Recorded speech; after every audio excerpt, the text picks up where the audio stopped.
Espiritu. Sa aming pagsamba, sa aming pagpuri, patunhahan o Diyos. Ikaw ang patuloy na mabigyan ng karangalan at manakila ka sa aming gagawin o Diyos na pagsamba. Lord God, dalangin namin o Diyos na sa aming papuri na pag-awit, hiling namin na ikaw, Panginoon, ay aming mabigyan ng mataas na papuri. At dalangin din namin sa iyong mga salita na iyong iyahayag, patuloy na maging kalakasan sa aming mga espiritu na buhay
po Panginoon, isang pagpagkawalang araw po sa ating lahat. Tayo po ngayon ay mag-aaral ng salita ng Panginoon at samahan niyo po ako na pagbulay-bulayan po natin ang ating pong susunod talata sa araw po na ito na matatagpuan po natin sa Job chapter 22 verse 27 up to verse 28. Tinutunan niyo po ako basahin ito sa wikang English muna.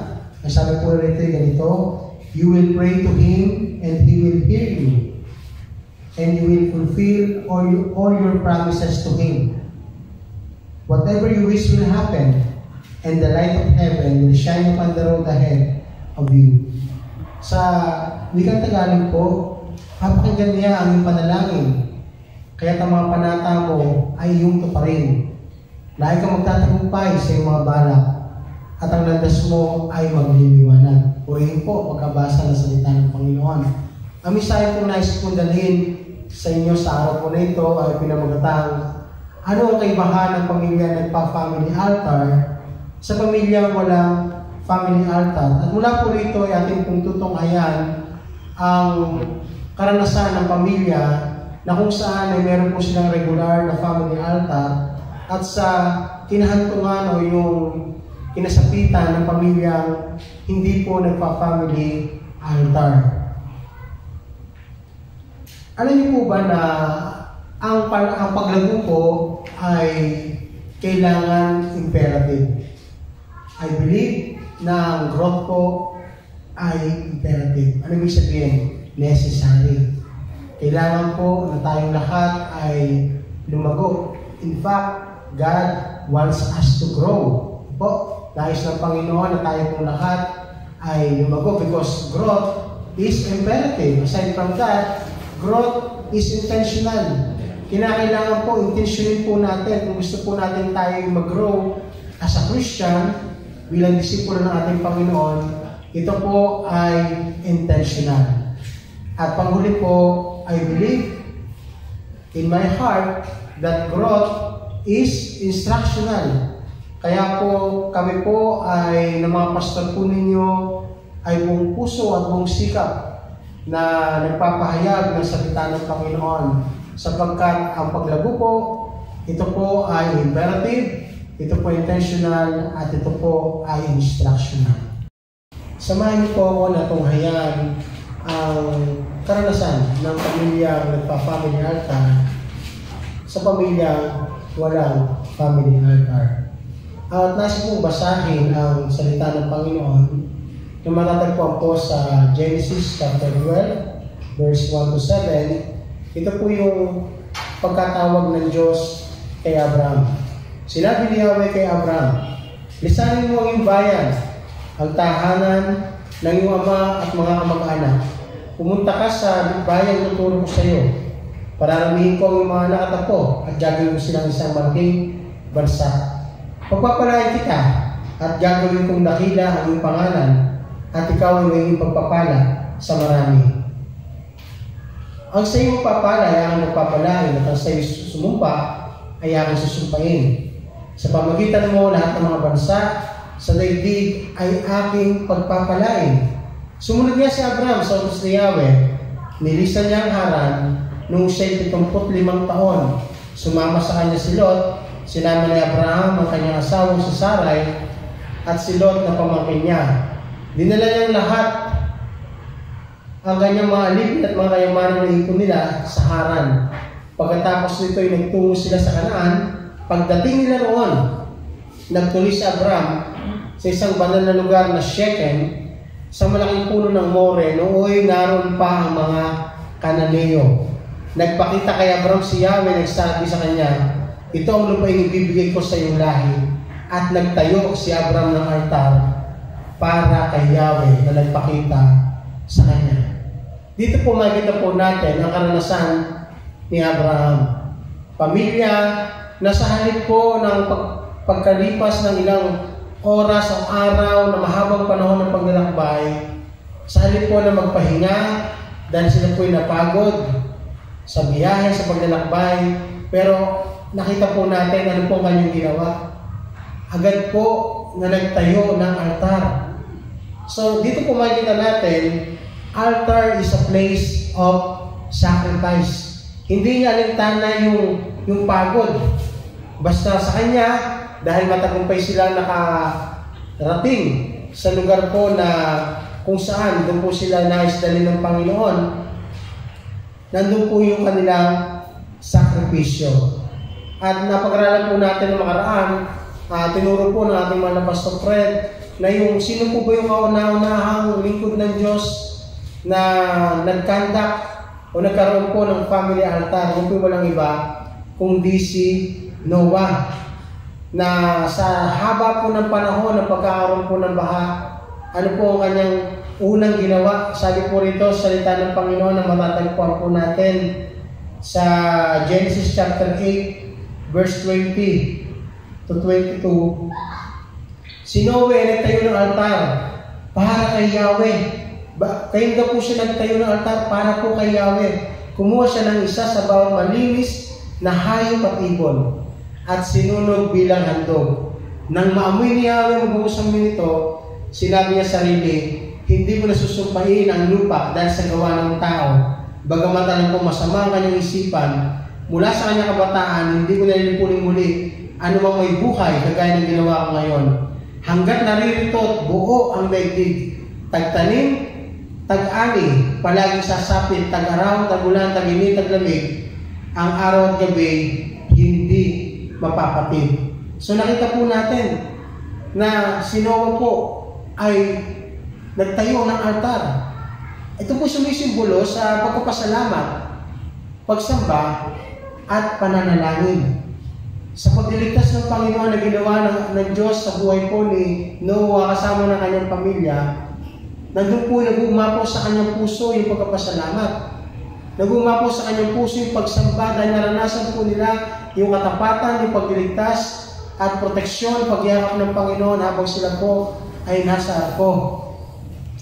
Kaya nandun po ang pagsamba at panalangin. Kasi nga po, kagaya ko ng binanggit ko kanina, altar is a place of sacrifice. Tayo po ba'y naghahandang magsakripisyo para po magkaroon po tayo ng kanya-kanyang family altar sa loob po ng ating tahanan? O minsan po, ito po iniisip natin na dagdag task, dagdag abala sa ating pong araw-araw na ginagawa o sa daily routine. Maghapon na tayo nasa trabaho, maghapon na tayo nagpupunyagi, nagbabanat ng buto, tapos ano ba itong mga pinapagawa sa atin ng mga pastor, family altar. Alam niyo po, kagaya po ng binanggit ko kanina, family altar is a place of sacrifice. Ang tanong, handa ba tayo magsakripisyo para po magkaroon po tayo ng family altar sa loob ng ating tahanan? Tayo po makakasagot niyan, mga kapatid. Pangalawa po, family altar is a converter. Kung paano sinabi ko po kanina na yung family altar po is a place of sacrifice, ngayon naman po pangalawa, ang family altar po is a converter. Bakit natin nasabing converted, Pastor? Kasi nga po, it converts His spiritual promises into reality. Yung mga spiritual na mga pangako ng ating mahal ng Diyos, mahal ng Panginoon, ito po'y magkakaroon ng katuparan, kaganapan sa ating buhay. Why? Because He is a covenant-keeping God. Sinabi niya na pagkakalubang kanya ng mahabang buhay, pag in-honor mo ang iyong mga magulang, minahal mo sila, tinutulungan mo sila, binibigyan mo sila ng respeto at ng regalo, kakibat po noon ay mahabang buhay at pinagpalang buhay. Ito po sa mga utos ng Panginoon na may kalakip na pangako. Kaya po, I believe in my heart that family altar is a converter. Pangatlo po, ang family altar po is a tool to draw near to God. Ito rin po ay tool to an open heaven. Para po tayo mapalapit sa Panginoon, kinakailangan po magkaroon po tayo sa loob ng tahanan ng family altar. At ito rin po ang magiging instrumento ng Panginoon upang mabuksan ng langit at malayang ibuhos ng Panginoon yung kanyang masaganang pagkapala sa ating mga buhay. Alam niyo po, ang sabi po rito ng unang pamilya na nagkandak ng family altar sa loob ng tahanan, iyon po ay walang iba kundi si Abraham. Yung sabi po ng Genesis 18:1-5, nagpakita si Yahweh kay Abraham sa may tabi ng mga sagradong puno ni Mamre, na kainitan ng araw at nakaupo sa pintuan ng kanyang tolda. Walang ano-ano'y, may nakita siya 3 lalaki nakatayo sa di kalayuan, patakbo niya sinalubong ang mga ito, at sa kanila yumuko ng halos sayad sa lupa ang muka, at sinabi, mga Ginoo, kung yung mga marapatan, tumuli po muna kayo sa amin, magpahinga muna kayo rito sa lilim ng puno, at ikukuha kayo ng tubig na panghugas sa inyong mga paa. Ipaghahanda ko na rin kayo ng mga kain, para lumakas kayo bago kayo maglakbay. Ikanagagalak ko kayo paglingkuran habang naririto kayo sa amin. Sila'y tumugon, salamat, ikaw ang masusunod. Pasilin po natin that Abraham is a family man. Bakit natin nasabi? Kasi po, nakita natin dito, siya po'y nakaupo habang sa kainitan ng araw. Nakaupo niya saan? Sa pintuan, sa labas ng pintuan ng kanyang tolda. So, ano naman ang mangyari? Nandun po siya, present siya sa kanyang pamilya. At alam niyo po, kahit po present si Abraham sa kanyang pamilya, ano po nangyari dito? At pinaglingkuran niya ng buong puso yung mga anghel ng Panginoon. Ang sabi po ng Genesis 22, verse 7, pagkalipas ng ilang panahon, sinubong ng Diyos si Abraham. Tinawag siya ng Diyos, Abraham, narito po ako. Tugon naman niya. Sinabi sa kanya, isama mo kay sa isa at pinakamamahal mo anak na si Isaac at magpunta ka sa lupain ng Moria. Umakit kayo sa bundok, natuturo ko sa iyo at iandog mo siya sa akin. Kinabukasan, ang sabi po rito sa chapter 22, maagang bumangon si Abraham at nagsibak ng kahoy na gagamitin pang gatong sandog na susunugin. Inihanda niya ang asno, tumalis kasama ni Isaac ang 2 aliping lalaki papunta sa lugar na sinasabi ng Diyos sa kanya. Nang 3 araw ng paglalakbay, natanaw na nila, handa ko kanilang pupunta. At sinabi na Abraham sa kanya mga aliping, bantayan ninyo rito ang asno at kami na lamang ng bata ang akit sa mundo. Sasamba kami sa dako roon at babalikan namin kayo. Pinapasan ni Abraham kay Isaac ang kahoy na panggatong. Dala naman niya ang apoy at patalim at magkasama sila lumakad. Tinawag ni Isaac ang pansin ng ama, Ama, ano yun na? Tugon ni Abraham, mayroon na tayong apoy at panggatong, ngunit nasa lutupang yandog. Tanong ni Isaac. Sugot si Abraham, anak, ang Diyos ang magbibigay niyon. Kaya nagpatuloy sila sa paglakad. Pagsapit nila sa lugar na tinuro ng Diyos, gumawa ng altar si Abraham. Inayos siya sa ibabaw nito ang panggato at inihaga si Isaac matapos gapusin. Nang sasaksakin na niya ang bata, tinawag siya ng anghel ni Yahweh mula sa langit at sinabi, Abraham, Abraham. Narito po ako, sabi ni Abraham. Sinabi ng anghel, huwag mong patayin ng bata. Huwag mo siya saktan. Natitiyak ko ngayong handa kang sumunod sa Diyos sapagkat hindi mo pinakita sa Kanya ang kaisa-isa mong anak. Paglingon niya, minakita siyang isang lalaking tupa na ang mga sungay ay napasabit sa mga sanga ng kahoy. Ito ang ginawa ni Abraham at inihandog sa halip ng kanyang anak. Kaya ang lugar na iyon ay tinawag ni Abraham na si Yahweh ang nagkakaroon. At magpahanggang ngayon, sinabi sa ng mga tao, sa bundok ni Yahweh ay may nakalaan. Mula sa langit, nagsalitang muli kay Abraham ang anghel ni Yahweh, ako'y nangangako sa pamagitan ng aking pangalan, Yahweh, sapagkat di pinatin sa akin na kaysa isang mga anak, pagpapalain kita. Ang langit ay magiging sidlamin ng bituin sa langit at ng buhangin sa dagat. Sasakupin nila mga lusod ng kanilang mga kaaway sa pamagitan ng iyong lahi. Pagpapalain ng lahat ng bansa sa daigdig sapagkat sinunod mo ang aking utos. binalikan ni Abraham ang kanyang mga lipin at sama-sama silang umuwi sa Beersheba. Nakita po natin dito ang karanasan ng pamilyang may family altar na kung saan talagang pinatunayan ng Diyos ang kanyang kapangyarihan. Nag-provide po ang Diyos ng hayop bilang kapalit na handog sa kanyang nag-iisang anak ni Abraham na si Isaac. Kaya malita po natin dito na kapag ang isang pamilya ay marunong magpasalamat, manalangin at magpuri sa Diyos at meron pong regular na family altar, yung pabor ay talagang nararanasan. Salamat po sa Panginoon. Tingnan naman po natin isang pamilya na walang family altar. Ito po yung kanyang pamangkin na si Lot. Bakit? Kasi po tingnan po natin yung Genesis chapter 19. Nang gabi dumating Sodom ang dalawang anghel. Ako po si Lot sa may pintuan ng lungsod. Pansinin po ninyo si Abraham nakaupo sa may labas ng kanilang tolda ng bahay. Ito naman si Lot na kanyang pamangkin, saan daw po nakaupo? Sa may pintuan ng lungsod. Tumatambay doon. Hindi siya present. So ito po ay simbolo ng isang absentee father. Malayo po siya, absent siya sa kanyang pamilya. And for sure, wala itong family altar. Kaya patuloy po natin, pagbasa ng salita ng Panginoon. Pagkakita sa kanila tumayo si Lot at sinulubog sila. Nagpatira pa sa harapan ng mga anghel. Mga Ginoo, wika niya. Inanihan ko po kayo sa amin. Doon na kayo maghugas ng paa at palipas ng gabi. Bukas na ng umaga kayo magpatuloy ng paglalakbay. Ngunit sumagot sila, huwag na dito na lang kami sa nasahang papalipas ng gabi.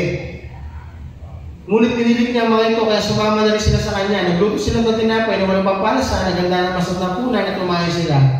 Na matutulog na sila, pinaligiran ng mga tag, pinalakit ng Sodoma ang kanyang bahay. Lahat ng kanila sa lusod, bata at matandaan naroon. Pasigaw din natin ng si Lot, nasaan mga panawin mo lalaki? Ilabas mo maging pagtali kami sa kanila. Lumabas si Lot at sinara ang pinto, sinabi niya sa mga tao, huwag mga kaibigan, napakasama na gagawin niyo yan.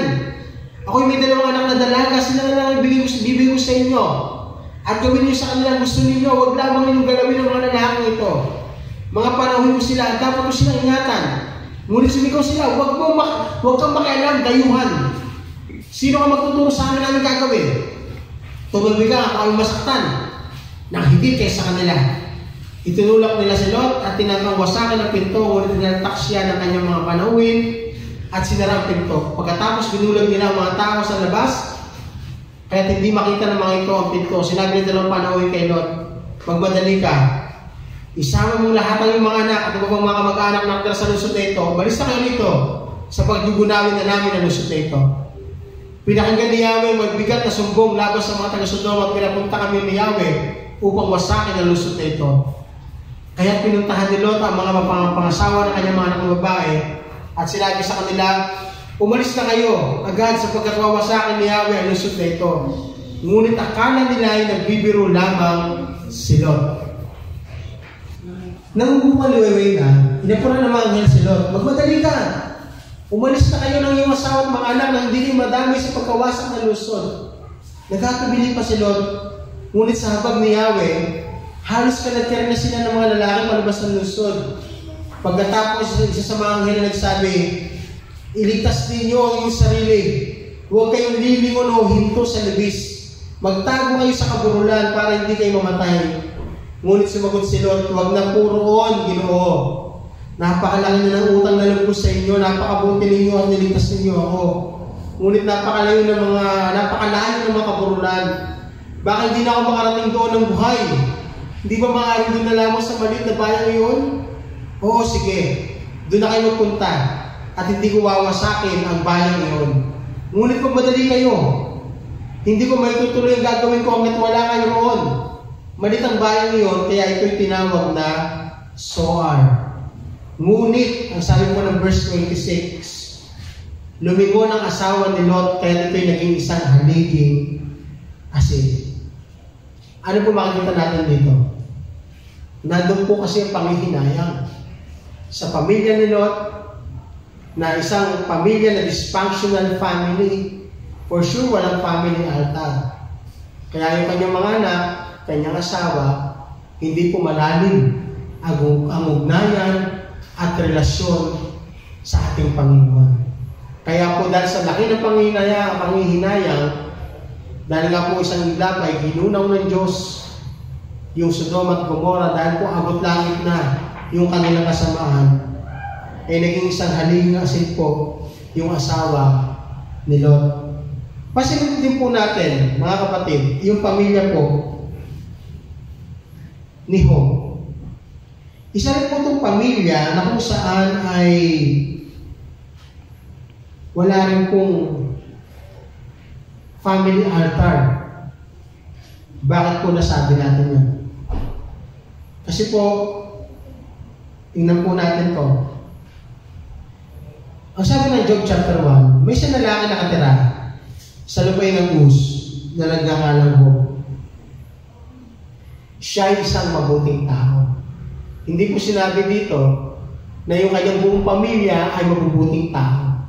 Kundi sabi po nito, siya ay isang mabuting tao. Siya lamang po among his family ang mabuting tao. Sumasamba sa Diyos at umiiwas sa masamang gawain. Mayroon siyang 7 anak na lalaki at 3 anak na babae. Marami siyang tagapaglingkod at siya ang pinakamayaman sa buong silangan. 7,000 kanyang tupa, 3,000 kamelyo, 1,000 baka, 500 ang asno. Nakabalian na ng kanyang mga anak na lalaki na hali-hali magdaos ng handaan sa kanilang bahay. At inaniyahan nila ang mga kapatid nilang babae. Tuwing matatapos ang ganong handaan, pinapatawag ni Job ang kanyang mga anak para sa isang ritual. Maagang bumabangon si Job kinabukasan upang mag-alay sa Diyos ng handog na sinusunog para sa kanyang mga anak, dahil baka lihim na nilalapastangan ng mga ito ang Diyos at sila'y magkasala. Take note on this, mga kapatid. Nandun yung pangamba at pag-aalala ni Job na dahil naniniwala siya na yung kanyang mga anak ay hindi po participative for sure sa family altar. Dahil sabi po ng talata, siya ay isang mabuting tao. Hindi sinabing ba kanyang pamilya ay mabuting tao. Natatangi lamang po na mabuting tao ay si Job. Kaya nga po sa kanyang pangamba na baka nilalapastangan ng mga anak niya ang Diyos, kaya maaga pong bumabangon si Job. Nandun po, kagaya po ng binanggit ko kanina, family altar is a place of sacrifice. Handa kang magsakripisyo, given na pagod tayo sa bawat araw sa ating ginagawa.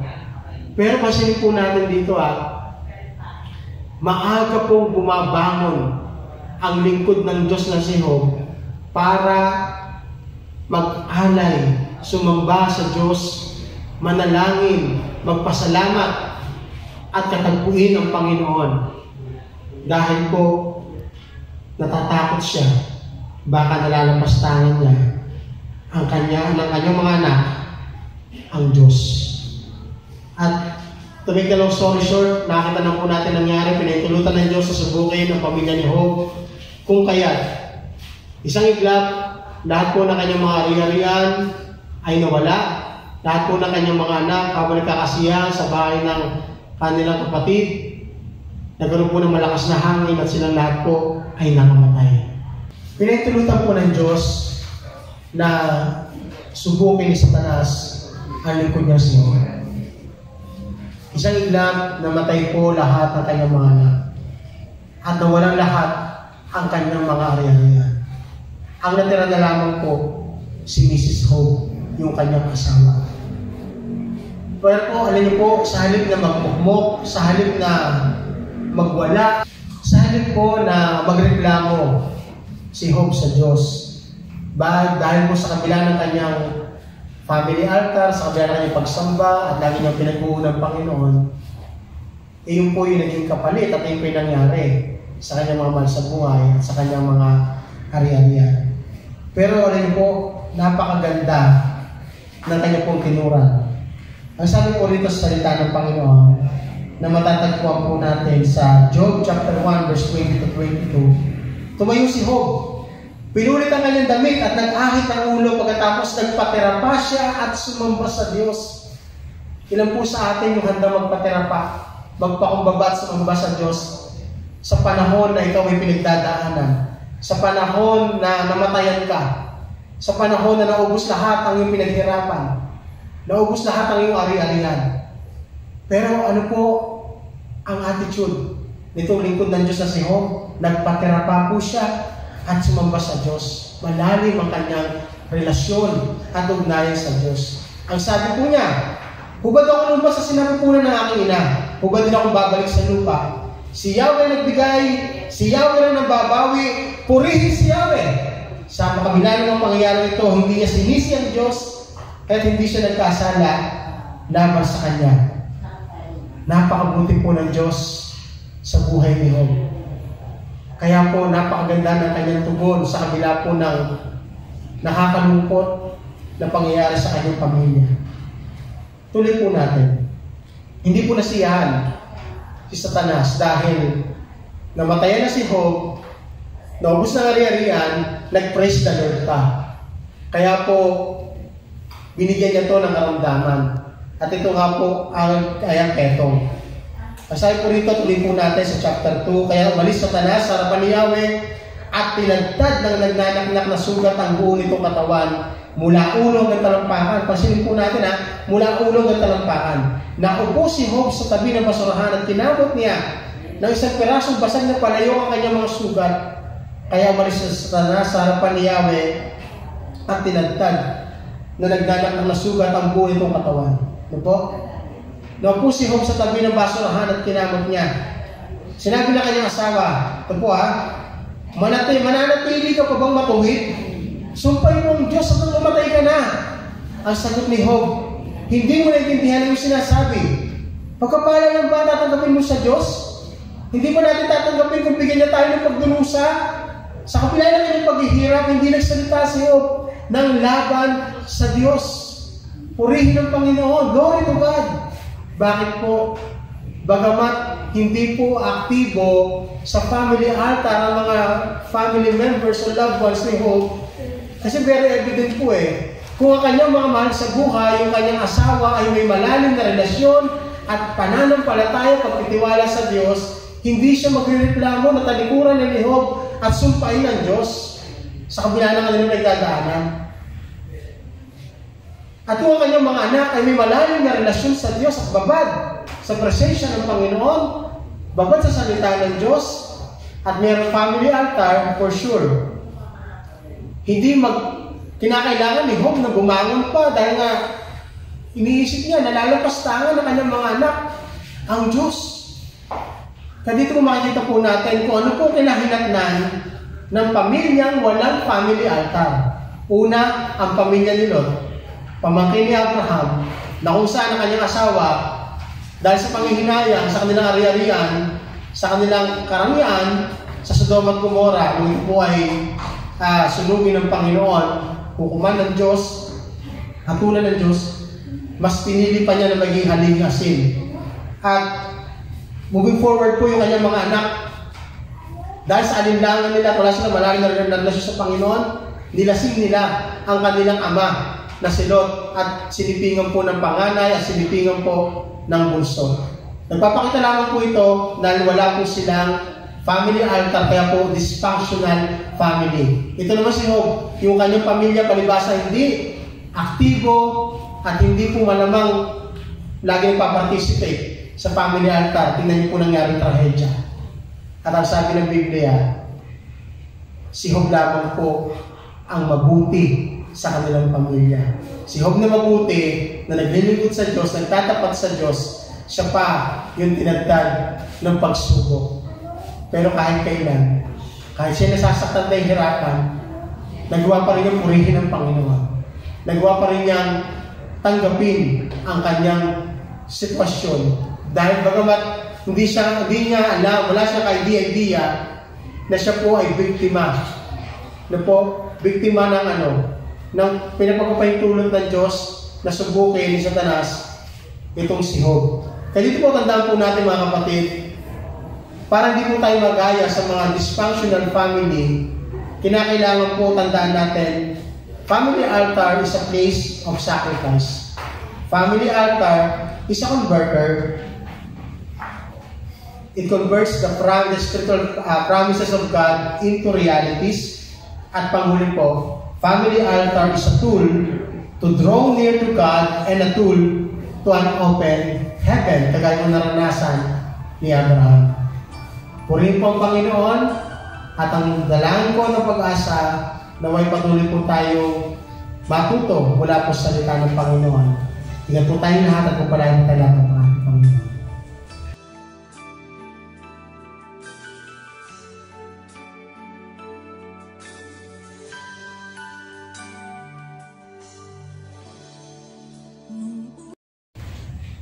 Tayo po ngayon ay dumako sa panalangin ng benediksyon.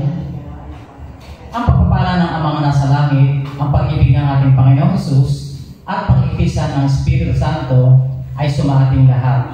Sa pangalan ng ating Panginoong Hesus, ang lahat po ay magsabi ng Amen.